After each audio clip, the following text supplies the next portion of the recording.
Does it say recording for you? Yes. Fab, Yes. brilliant. Well, hi Saimir, thank you so much for joining me today for this Student Spotlight interview, but especially for Global Week. So why don't you start off by telling us who you are, what you study, what year you're in, and maybe a fun fact about you. Yep. Hi, Nat. Thanks a lot for letting me participate to this beautiful experience. Yeah, my name is Saimir Hysa.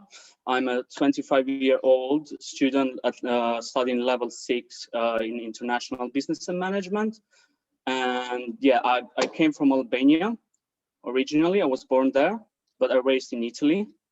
And after that, I moved here in UK since 3 years ago, which I still love it. I haven't get bored of it. And I don't think I will, even after some political changes, but yeah. Of course. That's awesome. I mean, like I said, Global Week is this week, and we're learning about and celebrating, the kind of diverse community at ARU London. And you said that you're from Albania, but grew up in Italy. So Yeah. tell us a little bit about, where you're from and kind of what brought you to this point of being in the UK, and why exactly you moved here. Yeah, well, it's a pretty interesting thing because I was born in Elbasan. Is a center. Just in the middle of Albania. Albania is a small country, so yeah, you don't get a big distance between big towns. We moved from the farm where I was born in town when I actually started my elementary schools, and I did 3 years of elementary school in Albania, and after that I moved in Italy.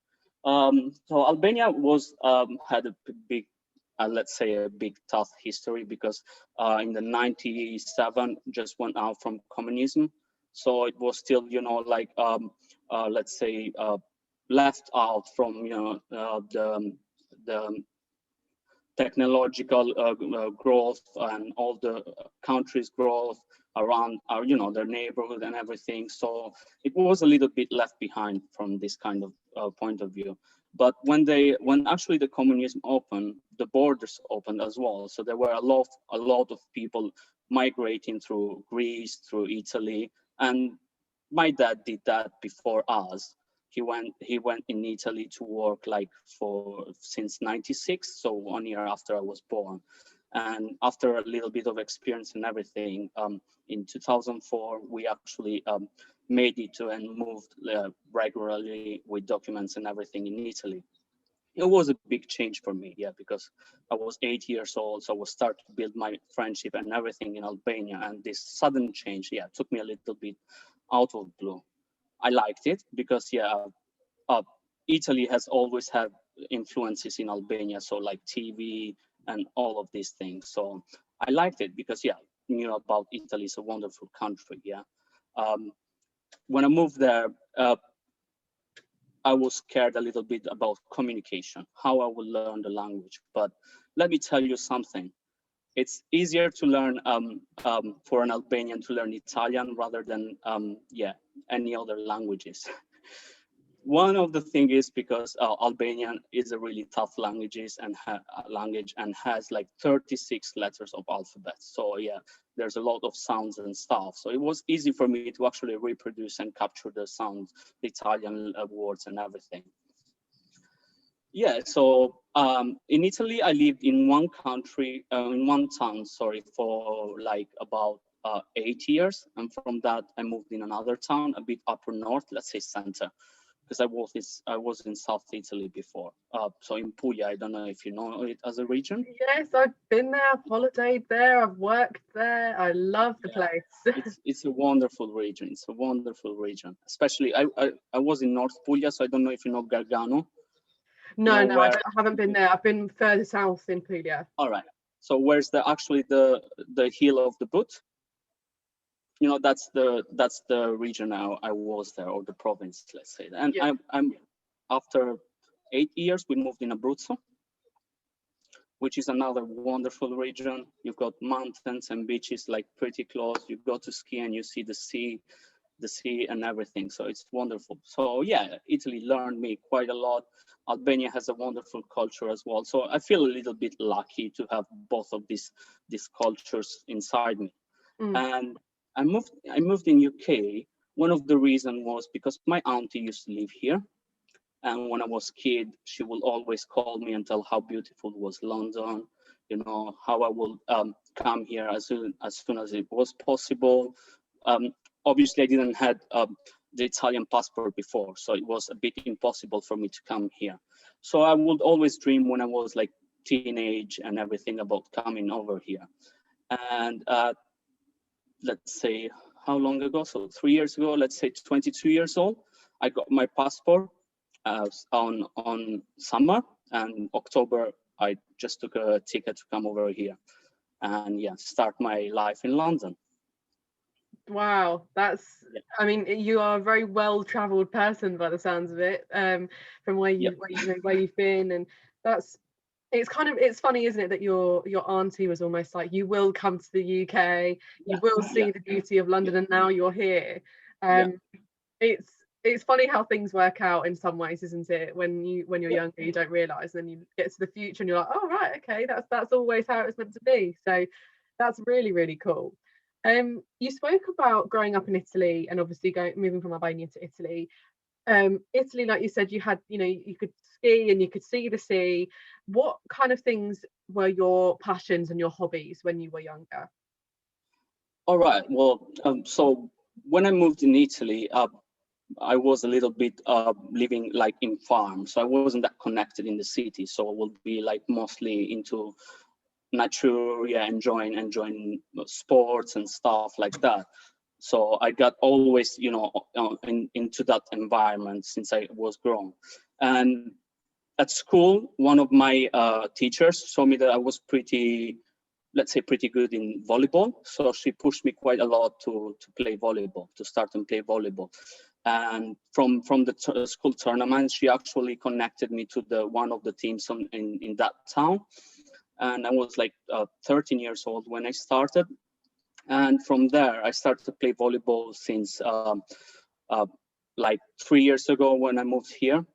And volleyball has been like one of the things that has made me uh, more happy in my life. Yeah, I think it's a wonderful sport.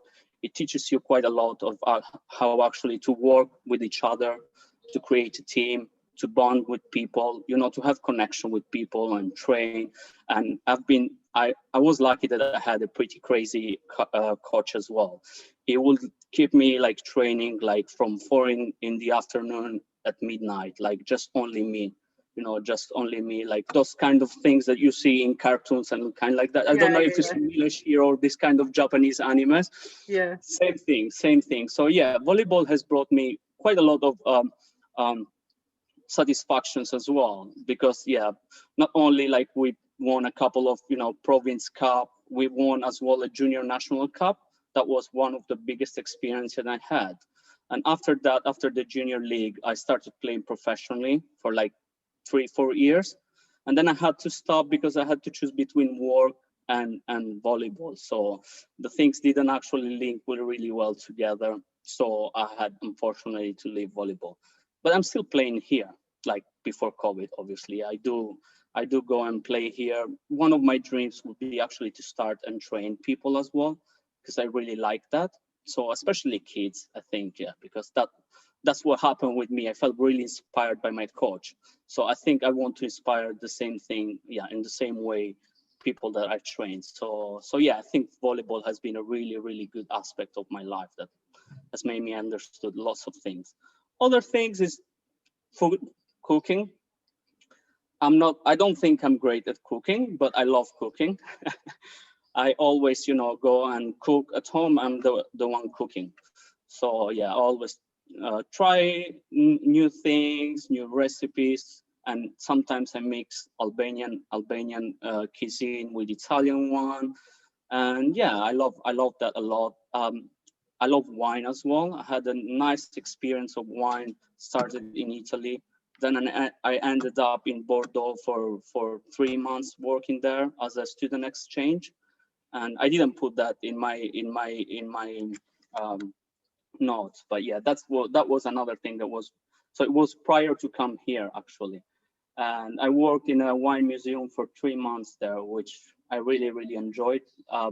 allowed me to understand quite a lot about Bordeaux's history, which was quite a big wine center before, and it will actually trade wine everywhere in the world, on the known world, obviously. Mm. And the nice thing is that Bordeaux was a rosé wine called from UK people, Bordeaux. So it wouldn't be like a red wine as we know it today. It would be like a rosé wine called by British people, Bordeaux. So that's how the name actually, yeah, took the name of the town as well. Yeah. And learn French, Yeah, of which, course. yeah, um, it's pretty similar to Italian. Let's say, like if you learn Italian, you will understand quite a lot of things. I learned languages, so it didn't actually stop me to feel like a little bit dummy on the first period, not understanding, and like how it goes when you don't understand and say always yes, yes, yes, yes. But then, then you learn it. So yeah, that was like some of the things that I actually had as passions for, starting from Italy Yeah. and coming over here. Nice. I mean, what you're saying about your coach and how they that he or she has inspired you.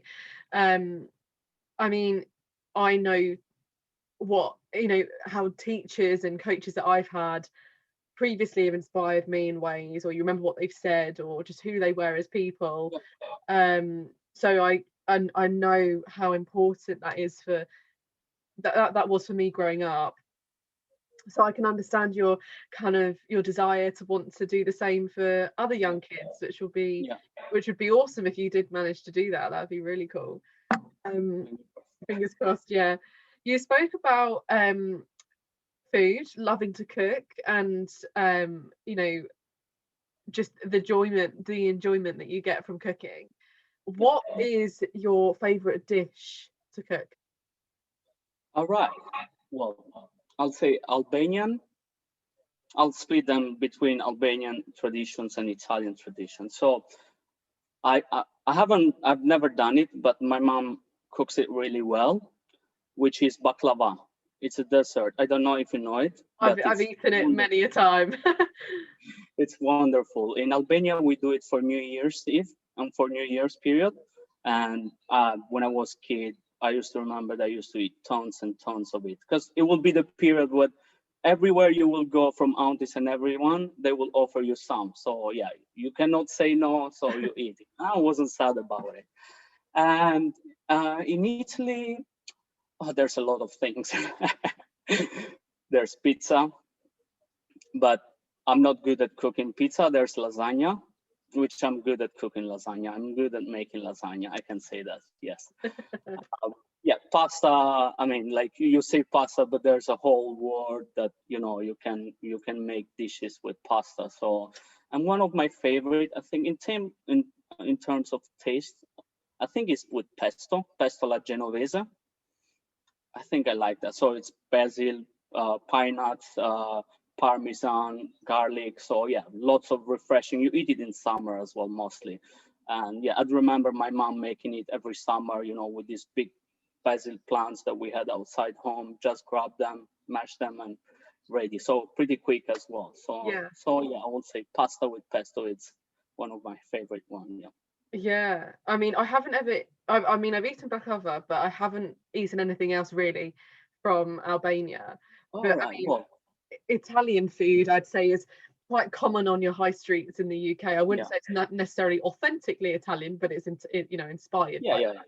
Yeah. But I'd say, I mean, the amount of times I've been to Italy, the ice cream or gelato, the pizza, the pasta, it's so all the food is delicious. Yeah. I've never been like, oh, I didn't like that. I've Yeah. loved everything I've had in Italy. That's what I miss a little bit of Italy, actually, let's say, and the Yes, good weather. yeah, I can imagine. Um, my last question to you is: besides Italy, besides Albania, just besides the UK or London, what or where is your favourite place to travel, or that you visited? That I have visited is Bordeaux.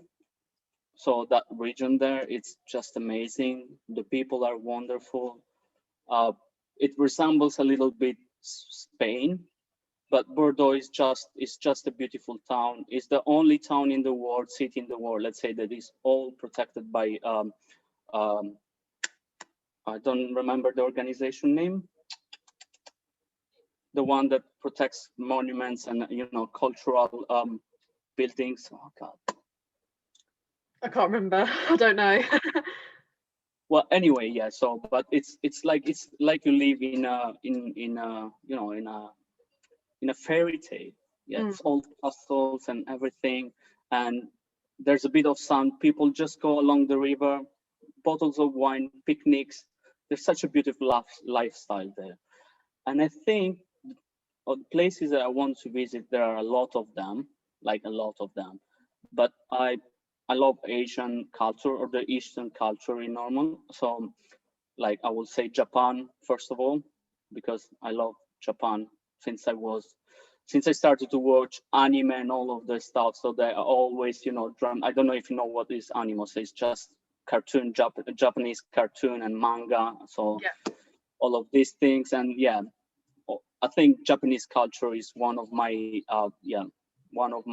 objectives to go and actually explore a little bit. And Australia as well is one of the countries, sorry, that I would like to visit as well. Yeah, Yeah. I mean, I've never been to Japan, but it's one of my friends lived in Japan for a while, and the place just looked amazing. It was beautiful. Everything I saw of it was so beautiful. I've been to Australia. I travelled around Australia for about 4 or 5 months. Like And you. it's amazing. I mean, I loved the country. I thought, you can't, the weather's amazing. Besides the bugs or the sharks or whatever else you have there, you forget about that. It's an incredible place. So I completely understand why you'd want to go there. And I would definitely say when life returns to normal, definitely go to Australia and Japan. And Sorry, go on, Simon. there's a thing I have tried about Australian food because they have their things as well. I don't know if you've ever tried it, or some people might get upset with me, but kangaroo food or kangaroo meat. Have you ever tried it when you were there? I tried the smallest little bit while I was out there. Did you like it? I really can't remember, to be honest.